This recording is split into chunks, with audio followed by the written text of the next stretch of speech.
அன்பு நண்பர்களுக்கு வணக்கம். இப்போ நம்ம எங்கே இருக்கோன்னா செந்தூர் முருகன் கோயில் இருக்கோம். நம்ம கூட நம்மளுடைய குருநாதரும் சுவாமிகள் வெங்கடாச்சலம் ஐயா இருக்காங்க. ஐயா வணக்கம் ஐயா. ஒரு மாதம் கழித்து உங்களை சந்திக்கிறது ரொம்ப சந்தோஷம் ஐயா. ஏன் நம்ம கோயிலில் ஒவ்வொரு வருஷமும் ரொம்ப சிறப்பாக கொண்டாடக்கூடிய பண்டிகைகள் நிறைய இருக்குது. இப்போ கூட லாஸ்ட் வாரம் வந்து தைப்பூசம் ரொம்ப சிறப்பாக கொண்டாடினீங்க. அந்த வீடியோலாம் பார்த்தோம். நம்ம கோயிலோட விசேஷமே வந்து பார்த்தீங்கன்னாக்கா பங்குனி உத்திரம் தான். போன வருஷம் மிக கிராண்டாக பிரம்மாண்டமாக பண்ணீங்க. ஸோ இந்த வருஷம் நம்ம உங்ககிட்ட நிறைய பேர் கற்றுக்கிட்டு இருக்காங்க. அவங்களுக்கும் அந்த கோயிலை நாடி வந்தவங்க நிறைய பயனடைஞ்சிருக்காங்க. அவங்களுக்கும் இந்த வருஷம் என்னென்னலாம் பிளான் பண்ணியிருக்கீங்க, இந்த வருஷம் பங்குனி உத்திரம் எப்போ வருது, மக்களை வந்து எதிர்பார்த்துட்டு இருக்காங்க உங்களுடைய அழைப்பிதழுக்காக, அது பார்த்துன ஏற்பாடுகள்லாம் எப்படி இருக்குன்றதை நீங்கள் சொன்னீங்கன்னா ரொம்ப உதவியாக இருக்கும் ஐயா.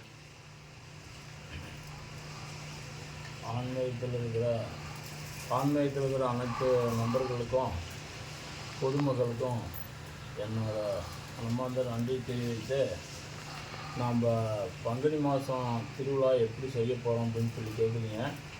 பங்குனி மாதம் திருவிழா வந்து முருகனுக்கு வந்து சிறப்பான நாள்கள் வந்து தைப்பூசம், பங்குனி மாதம், இது ரெண்டு தான் வந்து ரொம்ப ரொம்ப சிறப்பு. அடுத்தது பார்த்தீங்கன்னாக்கா விசாக நட்சத்திரம் ரொம்ப சிறப்பு. அதே கிருத்திகை ரொம்ப சிறப்பு. அவருக்கு உகந்த நாள்கள் இதுதான். அந்த மாதிரி உலகளவில் எல்லாம் பண்ணிகிட்டு இருக்கிறது நார்மலாக பண்ணிகிட்ருக்காங்க.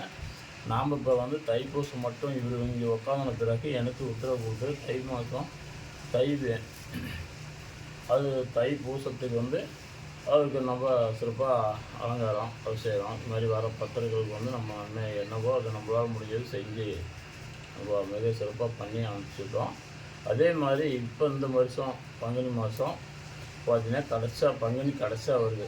தமிழ் மாதத்தில் பங்குனி மாதம் கடைசியாக வருது. பங்குனி மாதம் கடைசியானாக்கா எப்படின்னாக்கா 26, 27, 28 இந்த 3 நாளும் 26 சாமி மேரமனை மேச்சேரி வரைக்கும், நம்ம செந்தூர் முருகன் கோயிலேருந்து மேச்சேரி வரைக்கும் பத்ரகாளியம்மன் கோயிலுக்கு போய் திரும்பி வர்றது வழக்கம் எப்பயுமே. இன்றைக்கி இல்லை, இது 40 வருஷமாக நடந்துகிட்ருக்குது. அதை சரியாக மக்கள் கவனிக்கிறாங்களோ அது கவனிக்கலையோ வராங்களோ வரலையோ அதுக்காக நான் பண்ணுறதில்ல. அவருடைய உத்தரவுப்படி நான் செஞ்சிட்ருக்கிறேன். யார் சொல்லியும் நான் செய்யலை, நான் பெருமைக்கு செய்யலை. இது வந்து அவருடைய உத்தரவு. இந்த மாதிரி போய் வா அப்படின்னு சொல்லி எனக்கு உத்தரவு ஃபஸ்ட்டு வந்து உட்காரும்போதே அவர் வந்து இந்த மாதிரி உத்தரவு கொடுத்தாரு. அந்த உத்தரவு பிரகாரம் நான் செஞ்சிட்ருக்கிறேன். என்னுடைய பெருமைக்கோ வந்து கூட்டத்தை சேர்த்துனுங்கிறதுக்காகவோ இல்லை. இது உண்மையாக என்கிட்ட அவர் பேசுகிறாரு. அவர் பேசுகிறத வச்சு நான் மக்களுக்கு உபயோகம் பண்ணுறேன். அதனால் வந்து இந்த சாமியை வந்து நாம் எடுத்துக்கிட்டு மேச்சேரி பத்ரகாளி கோயில் வரைக்கும் போய் பத்ரகாளியம்மா கோயிலை வீதி விழா வந்து மறுபடியும் செட்டியார் தெருவுக்கு மேலே போயிட்டு நம்ம கோயிலுக்கு வர்றது வழக்கம். அது வந்து புதன்கிழமை 26ஆம் நாள் புதன்கிழமை. 27ஆம் நாள் இரவு வந்து நமக்கு தெருக்கூத்து வந்து இந்த பகுதியில் கந்த புராணத்தில் ஒரு பாகம் வருஷம் நம்ம ஒவ்வொரு பாகமாக விட்டுட்டு வந்துட்டு வரோம். கந்த புராணத்தில் தான் விடுவோம். ஏன்னா முருகன் கோயில். மற்றது வந்து சிவபுராணத்துலேயோ அல்லது பஞ்சபாண்டவர் வனவாசத்தில் ஆடுவாங்க, இதெல்லாம் அந்த மாதிரி எதுவும் விடுறதில்ல. நம்ம சிறப்பாக இங்கே யாரும் அந்த நாடகத்தை பெரும்பாலும் யாரும் ஆட மாட்டாங்க. ஏன் அப்படின்னு கேட்டால் அது சரியாக விரும்பி யாரும் பண்ணுறதில்ல. முருகன் கோயிலுங்கிறதுனால நம்ம அந்த முருகன் அடிப்படையில் இருக்கிறதுனால அவனோட பிறப்பு வளர்ப்பு எப்படி அப்படிங்கிறதுனால அவனுடைய சிறப்புக்காக வேண்டி நம்ம கந்த புராணத்தில் ஒரு பாகம் நாட்டுப்புற பாடலில் நம்ம கிராம பகுதி தெற்கூத்துன்னு சொல்லுவாங்க. அந்த தெற்கூத்து நடத்துகிறோம்.